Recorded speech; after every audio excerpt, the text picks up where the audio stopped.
ఈ రోజుల్లో వృద్ధాప్యంలో ఉన్న తల్లిదండ్రుల పట్ల కన్న బిడ్డలు ఎంత కఠినంగా వ్యవహరిస్తున్నారో ప్రత్యేకంగా చెప్పుకోనవసరం లేదు. తన రక్తాన్ని చెమటగా మార్చి తండ్రి కడుపు నింపితే ఇక తన ప్రాణాన్నే పణంగా పెట్టి జన్మనిస్తుంది తల్లి. అయితే తల్లిదండ్రులేమో బిడ్డలే సర్వస్వం అనుకొని బ్రతుకుతుంటే అలాంటి తల్లిదండ్రులను మన కాళ్లపై మనం నిల్చున్నాక మన చేయి పట్టి నడక నేర్పించిన రోజులు మరచిపోయి వాళ్లను కనికరం చూపించకుండా కాటికి పంపడానికి సిద్ధపడుతున్నారు. ఇలాంటి ఎందరో కొడుకులు కూతుర్ల కథల గురించి ఎన్నో విని ఉంటాం. ప్రస్తుత సమాజంలో ఇంటి పక్కనో ఇంటి వెనకాలో చూస్తుంటాం కూడా. ఆస్తి ఉంటే దేవుళ్ళు, లేకుంటే రాక్షసులు. వృద్ధాప్యం రాగానే ఆశ్రమంలో వదిలేసిపోతారు, లేదంటే ఇంట్లో జీతం లేని పని మనిషిలా వాడుకుంటారు. అయితే అచ్చం అలాంటి ఒక సంఘటన గురించే ఇప్పుడు ఈ వీడియోలో చెప్పుకోబోతున్నాం. ఇక్కడ వీడియోలో కనిపిస్తున్న ఈ ఇద్దరు దంపతుల స్టోరీనే ఇప్పుడు చెప్పబోతున్నా. కానీ దానికి ముందు ఎప్పట్లాగానే చిన్న రిక్వెస్ట్. ఈ వీడియో చాలా ఎమోషనల్ గా ఉంటూనే మిమ్మల్ని మోటివేట్ చేసే విధంగా చెప్పడం జరిగింది. అయితే చాలా మంది మా ఛానల్ ని సబ్స్క్రైబ్ చేసుకోకుండానే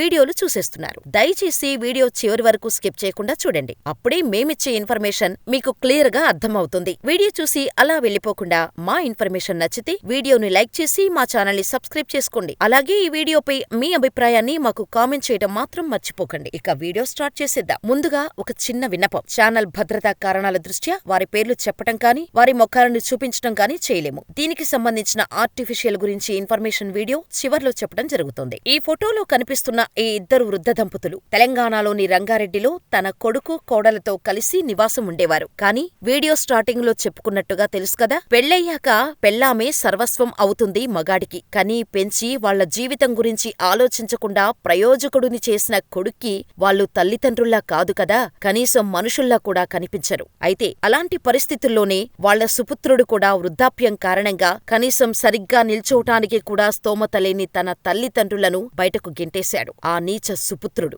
దాంతో దిక్కుముక్కు లేక ఎక్కడికెళ్లాలో తెలియక 2 రోజులు పస్తులు ఉంటూ ఫుట్పాత్ పై పడుకున్నారు ఆ ఇద్దరు దంపతులు. వారికి ఏం చెయ్యాలో తెలియట్లేదు, ఎటెళ్లాలో అర్థం కావట్లేదు. చావే దిక్కనుకున్నారు. అయితే భార్య మాత్రం తన భర్తను అలా చూడలేకపోయింది. అలాంటి పరిస్థితుల్లో చూస్తానని కూడా ఏనాడూ ఊహించి ఉండదు పాపం. ఆమె కళ్లల్లో నుండి కన్నీళ్లు కారుతూనే ఉన్నాయి. అప్పటికే భార్య ఆకలితో ఉండగా కడుపు ఖాళీతో చచ్చే బదులు ఇప్పుడే చచ్చిపోదాం అని భార్యకు సలహా ఇచ్చాడు. కాని భార్య మాత్రం అతని భర్తను అలా చూడలేక అప్పటి వరకు ప్రాణంగా చూసుకున్న తన కన్న కొడుకుపై ప్రతీకారం పెంచేసుకుంది. మనమెందుకండి చావటం? మన వల్ల నా కడుపున పుట్టిన నీచుడు ప్రయోజకుడు అయిండు. కాని మనం మాత్రం మన జీవితమే సర్వస్వం అని ధారపోసి ఇలా రోడ్డున బిచ్చగాళ్లలా పడి ఉన్నాం. వాడిపైన కంప్లైంట్ ఇద్దాం పదండి అంటూ ఆ భార్య తన భర్తకి ధైర్యం చెప్పటానికి ప్రయత్నించింది. కాని భర్త మాత్రం లేదే, వాడు తప్పు చేశాడని మనం తప్పు చేస్తామా?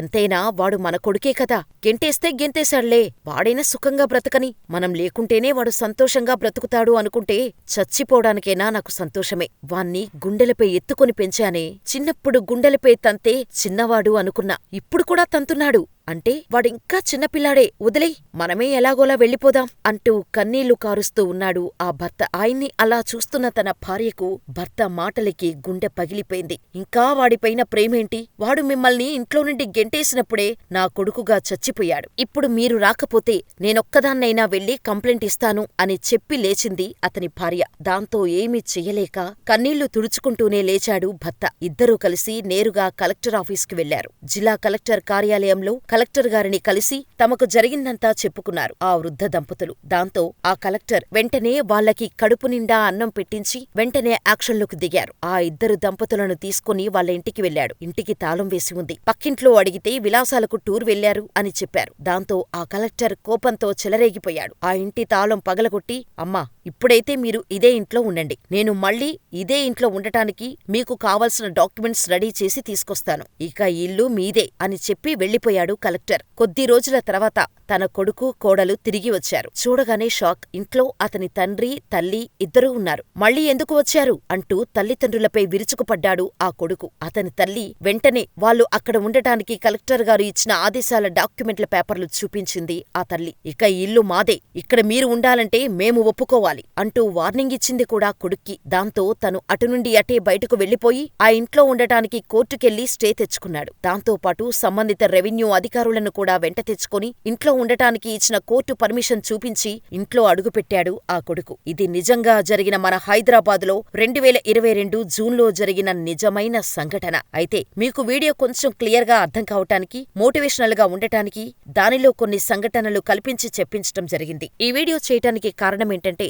తల్లిదండ్రులు ఈ రోజుల్లో పైసా సంపాదించే స్థితిలో లేకుంటే కాటికి పంపిస్తున్న కొడుకులకి పెన్షన్ డబ్బులపై కన్నేసే కూతుర్లు కొంచెమైనా తల్లి తండ్రి విలువ తెలుస్తుందేమో అని చిన్న ప్రయత్నం మాత్రమే. ఈ స్టోరీకి సంబంధించిన ఆర్టికల్ డిస్క్రిప్షన్ లో ఉంది, చెక్ చేయండి. ఇక ఈ వీడియో ఎలా అనిపించిందో మీ అభిప్రాయాన్ని మాకు కామెంట్ చేయండి. మరిన్ని ఇలాంటి interesting real life motivational stories కోసం మన ఛానల్ ని సబ్స్క్రైబ్ చేసుకుని పక్కనే ఉన్న బెల్ ఐకాన్ కొట్టేయండి. మీకు తెలిసిన వాళ్ళు ఎవరైనా వృద్ధులు ఇలాగే బాధపడుతూ ఉంటే వాళ్లకు సంబంధించిన సమాచారాన్ని అడ్రస్ తో సహా డిస్క్రిప్షన్ లో ఉన్న మెయిల్ ఐడికి ఈమెయిల్ చేయండి. వాళ్ళ జీవితం మెరుగవటానికి వాళ్ళ ఇన్ఫర్మేషన్ షేర్ చేసి వారికి కాస్త సహాయం చేయండి.